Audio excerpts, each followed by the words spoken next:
The Cowboys made a bunch of moves this offseason trying to make the playoffs once again.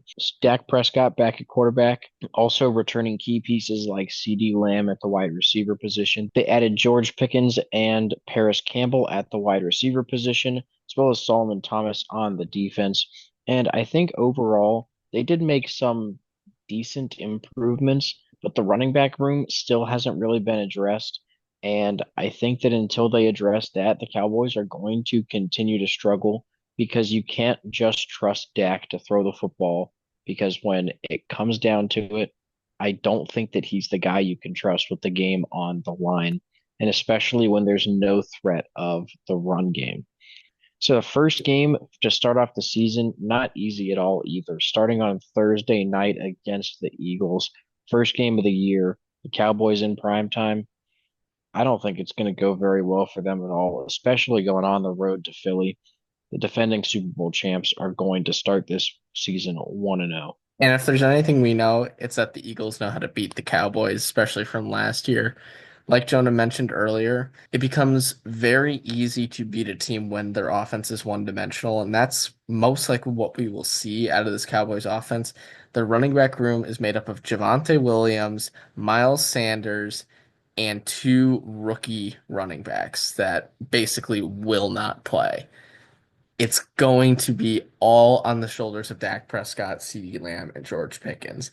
And when you're facing a secondary like the Eagles, it's not going to matter. They're going to get the stops they need. And the Eagles do not turn the ball over very much, especially when you have such great players on the offensive side of the ball, like Jalen Hurts, Saquon Barkley, A.J. Brown, and Devonta Smith. Eagles should get a win in that first week. But the Cowboys will get their first win of the season the following week against another NFC East opponent. This time it is a home game against the Giants, and the Giants are going to be one of the strangest teams to watch next year.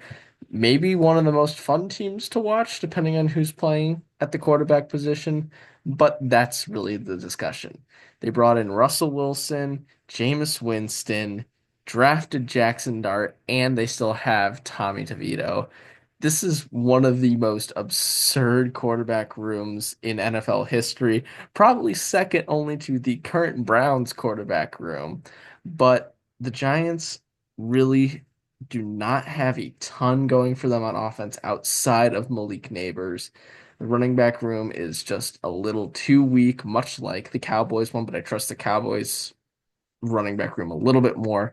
Defensively, it's going to be pretty interesting because the Giants do have a couple good edge rushers and defensive linemen like Dexter Lawrence. They drafted Abdul Carter and Darius Alexander, but the Cowboys have a secondary. The Giants do not have a secondary.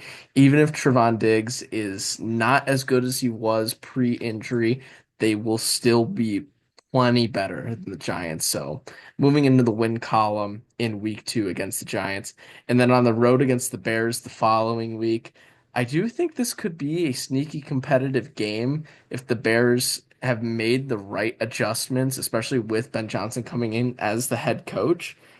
But I do think early on in the season, the Bears will struggle a little bit. Kind of the same thing as the Cowboys. The run game is going to be the big thing to take the load off the quarterback. The difference is Dak has been in the league a lot longer than Caleb Williams has. And I think even though Dak is prone to making some bad decisions or having some costly turnovers, I think when he is the more experienced quarterback, he will be the better quarterback in that scenario, especially when the pass rush that the Bears have is pretty non-existent compared to the Cowboys pass rush that has Micah Parsons, and that's really all you need. Next up is going to be Jordan Love in the Packers, also in prime time. This one should be another pretty solid matchup. I think the Packers are a little bit better. Connor talked about this in one of the other videos. They finally drafted a wide receiver in the first round. So Packers fans thrilled about that. And I think that Jordan Love has some really solid weapons to throw to now. They're going to have a good offense. The question marks are on the defensive side of the ball. And I think that's a reason that can actually make this game somewhat competitive. Though in the end, the Packers really are still better than the Cowboys. And I do think that even though Dallas is at home, they should be able to come in and take this win on the road. The Packers are just going to be a solid team this year. Then maybe you'll make a playoff game. I think that's actually going to be pretty close. They have kind of a tough schedule, but the Cowboys just not quite on the Packers level yet. I really think that the front office has yet to make the right moves for the Cowboys still. So maybe next off season, but still it's been a while. And the following week against the New York Jets could also be a sneaky, interesting game. The Jets have made some moves during the offseason, particularly getting quarterback Justin Fields from the Steelers after he left in free agency. Still have Breece Hall and Garrett Wilson. Garrett Wilson and Justin Fields have that Ohio State connection now, and we've seen how that panned out with Joe Burrow and Jamar Chase. So maybe the Jets are looking for that kind of connection. Offensive line's looking very good. They've just taken so many offensive linemen in the top 10 picks in the last couple drafts. Defensively, once again, it's the name of the game, and that's going to be the difference maker. Maybe this year we can see Sauce Gardner start to make more of an impact. He's obviously very talented, but he has not shown up statistically when it matters. And I think on the road here for the Cowboys, this is where Sauce Gardner can have an explosive game against Dak Prescott when there is no run game. Sauce Gardner can lock in on Dak's eyes and really start jumping routes and honestly make the difference in this game. I think the Jets can steal one from the Cowboys here, but this is definitely one that could go either way and really hinges on the Jets offense as well with Justin Fields as their starting quarterback because we've seen it go back and forth. When he was with the Bears, he wasn't that good of a passer, was definitely more of a runner. But with the Steelers, he led them to a pretty solid start to their season before ended up getting benched for Russell Wilson. So it really just depends on what kind of game you get out of Justin Fields. But I definitely think this Jets team is going to be one to watch out for to win a couple big games here and there, but definitely not a team that we will expect to make some playoff pushes just yet.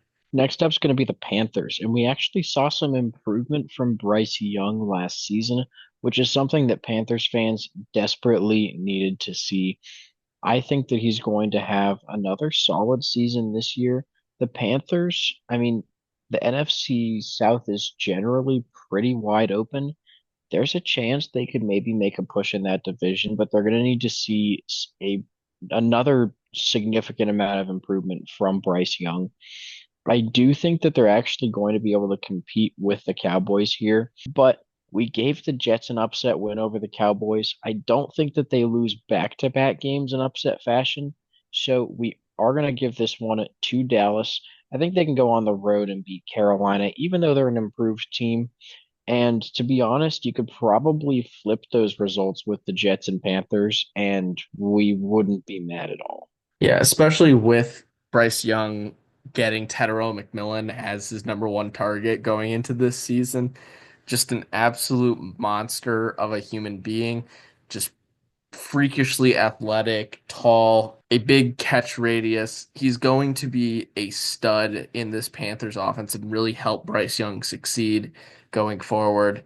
And that's really where you could see that flip between that and the Jets game. Following week against the Commanders, their third NFC East opponent of the year.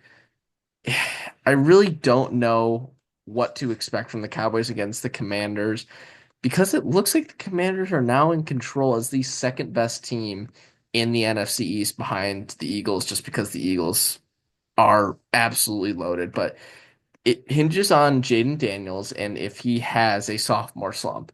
And Jonah and I both think that he is primed to have another great season. We don't think he's going to be slumping anytime soon. The offensive line has gotten better with the acquisition of Larmy Tunsil in a trade with the Texans and drafting Josh Connolly Jr. in the first round of the draft this year. And they also brought in Deebo Samuel to be another weapon. While he's not the same wide receiver he was a couple years ago as a potential top 10, top 15 wide receiver in the league, he's still going to be a decent option for Jaden Daniels to use along with Terry McLaurin and Noah Brown. And defensively, the Commanders are still going to look pretty solid. I wouldn't say they are going to be one of the best defenses in the country, but they definitely could be a solid defense if they get some of their young guys to keep improving and develop. So I think the Cowboys are going to drop this one here at home. If they are going to win either of these against the Commanders, it would most likely be this one at home earlier on in the season. But I do think the Commanders overall are just the more complete team, and I think that's why they will get the win over the Cowboys. Then it's the Broncos. And talking about rookie quarterbacks, Bo Nix, like Jaden Daniels, had a special rookie season last year. And also, like Jaden Daniels, we don't expect him to have much of a sophomore slump. I think he's going to have another really good season. The Broncos also have made improvements, and they're actually looking like a dangerous team in the AFC West. I think there's a really good shot they can make a push for a wild card spot at the very least in the AFC. Definitely look out for Denver this season. As for them playing the Cowboys, I think this is going to be a really good game, and we have been a little bit rough on the Cowboys so far. I don't really think they're a terrible team, and I think that they have the ability to win some big games, but they certainly won't win the majority of them. This is one of the times that I do think the Cowboys are going to go on the road and pick up a really solid win over a very good Denver team. This point in the season, it A needs to be a turning point since they are floating around 500 here, but B, they most likely will be getting some key guys back from injury. The big story is going to be DeMarvion Overshone, who had a nasty knee injury last year, tearing his ACL, MCL, and PCL. And he's been recovering since December and is likely going to be back by the middle of the season. I don't know if it's going to be by the Broncos game. That might be a little bit early, but somewhere in these next 4 weeks, I would think he is going to start making a return. And that's going to be a huge addition for their linebacker core that already got better with the additions of Kenneth Murray Jr. and Jack Sanborn, who are going to be great replacements for him while he is recovering. And that will become even more evident against the Cardinals, who we also think are going to be a pretty decent team next year. They've made a lot of acquisitions and drafted very, very well this year. And with the 49ers not looking like a great team, they might be in a good spot to be the second best team in the NFC West.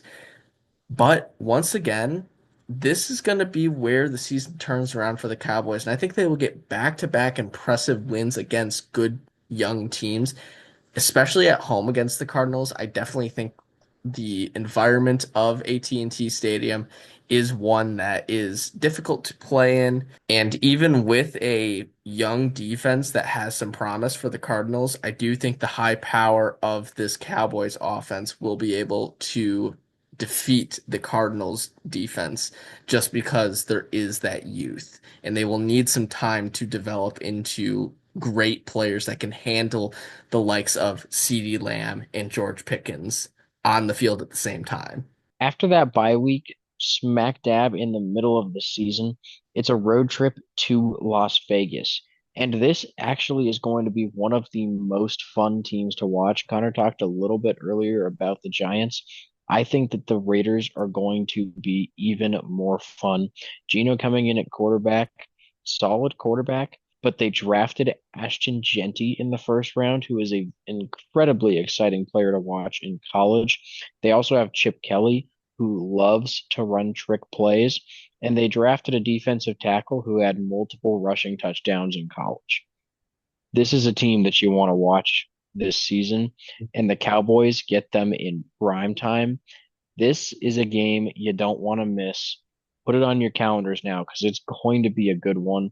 A lot of people are going to think the Raiders won't be very good this season. I disagree. I think that they have the ability to beat some good teams. That being said, I don't think they're going to win this one against the Cowboys. We are going to move the Cowboys primetime record up to 500 this season. I think that they're still going to have, that America's team fire lit under them a little bit when they get into primetime and still be able to compete pretty well in those games. So that will actually move the Cowboys up to a pretty respectable 6-4 to this point.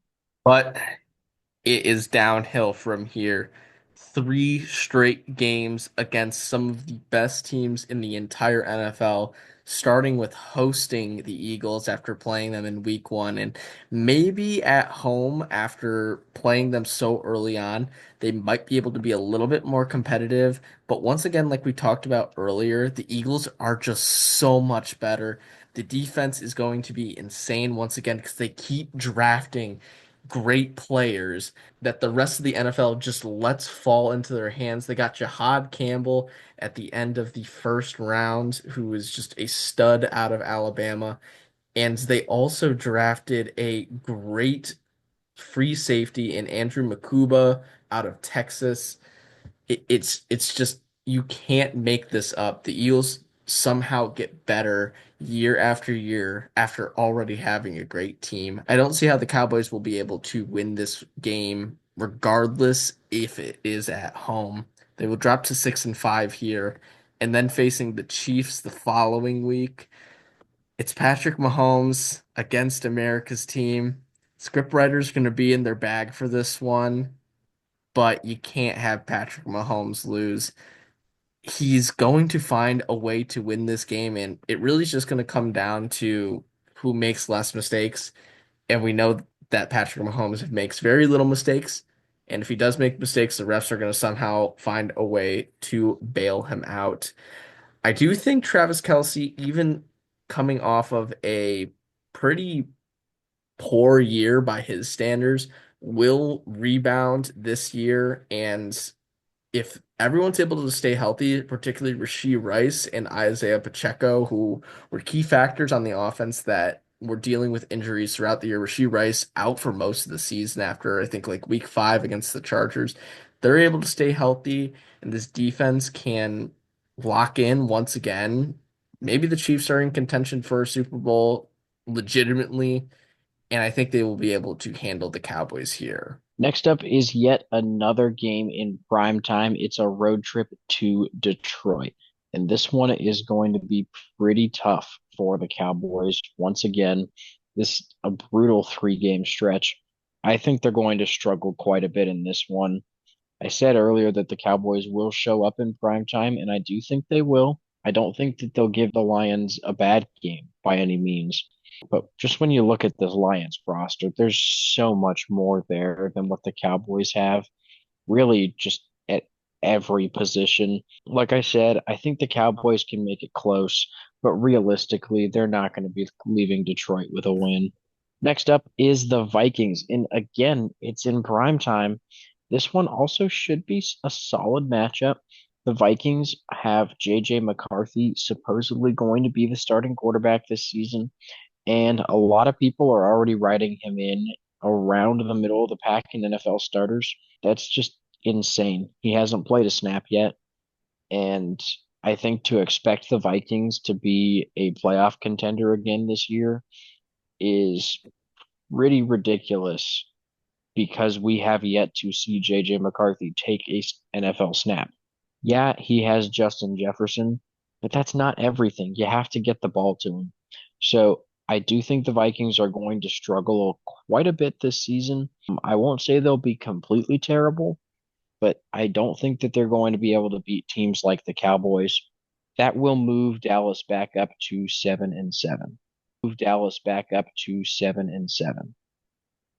And it's not so much a knock on the Vikings. The team is still pretty decent, but they didn't really address their biggest need in the draft, which was their secondary, which has their best players as aging stars like Harrison Smith, and then super young guys that are not very proven in the rest of the secondary. Not a great recipe when you have to play against teams like the Cowboys who have such great wide receivers throughout the depth chart, but they still will be pretty competitive. They just have a ridiculous schedule because they finished second in the NFC North last season. And with JJ McCarthy coming in to replace Sam Darnold, who was playing at a MVP caliber level last year, surprisingly. I think it is, like Jonas was saying, pretty ridiculous to think that the Vikings will be back where they were last year in McCarthy's first season, especially coming off of an injury like that.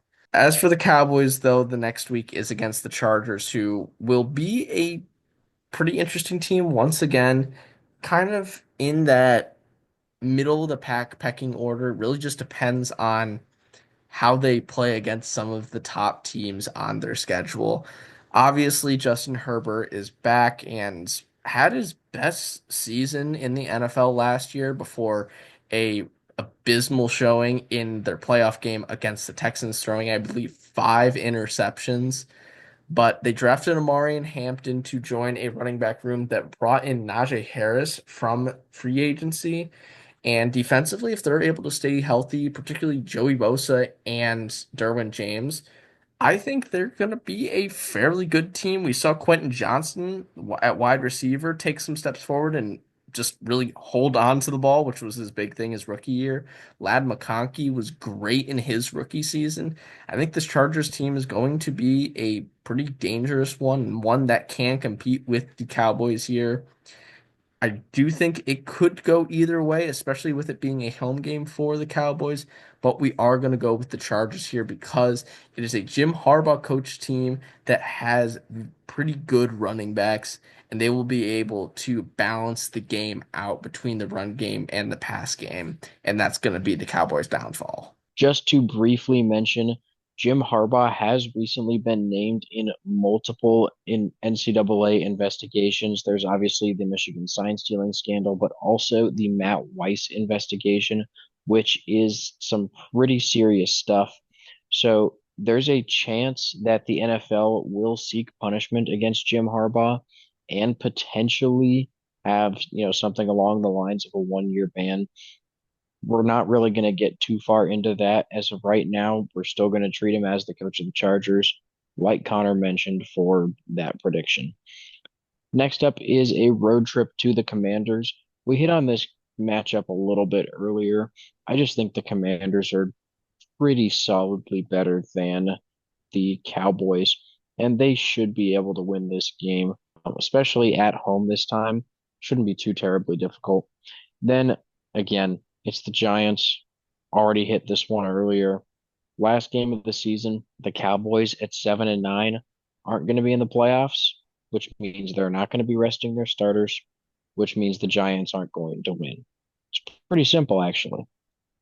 So last season, the Cowboys were 7-10, and we have them improving by just one game to 8-9. Like I said at the start of the video, the front office needs to make the right moves. They have not done that yet. They need to bring in a good running back. Once they do that, we can talk about the Cowboys making the playoffs again. The floor going to be 6-11. I think there's a chance they get a little bit worse even. To be fair, it's a pretty difficult schedule, but realistically, this Cowboys team just hasn't gotten that much better. The ceiling is a pretty high 11-6. This is if Dak has like a ridiculous MVP season. Basically no shot to happen, but there's a tiny chance that it does. So that's the ceiling. Obviously, our prediction's not really that close to the ceiling though. Vegas over under is at 7.5, slightly favoring the over. So seems like Vegas is pretty much right there with us at 8-9. This Cowboys team is going to be interesting to watch out for. Coming off of that 7-10 season, like Jonah mentioned, pretty disappointing by their standards. And 8-9 is a slight improvement. It just comes down to their schedule is pretty difficult. We could say that they will get wins over the Jets and the Packers because they have some questions both on the offense and the defense. But other than that, it's really gonna be difficult to say that this Cowboys team that has a very questionable running back room is going to be able to thoroughly compete with all these top teams on their schedule. The defense is going to be great, assuming they stay healthy. Like Jonah mentioned, if Dak is playing to the fullest potential, then yeah, maybe the Cowboys can sneak into a playoff spot. But it's going to be an uphill battle, especially when you have to compete with the reigning Super Bowl champs and one of the best and youngest teams in the NFL in your own division. I really don't know if the Cowboys are going to be able to get to the playoffs, and it's going to be a dogfight to even finish above 500. It's really just going to be building towards the future, I think, for this season and making sure that you're not getting any worse. But with that being said, thank you guys for watching. Please make sure to like and subscribe so you don't miss out on any more of our content, and we will see you in the next video.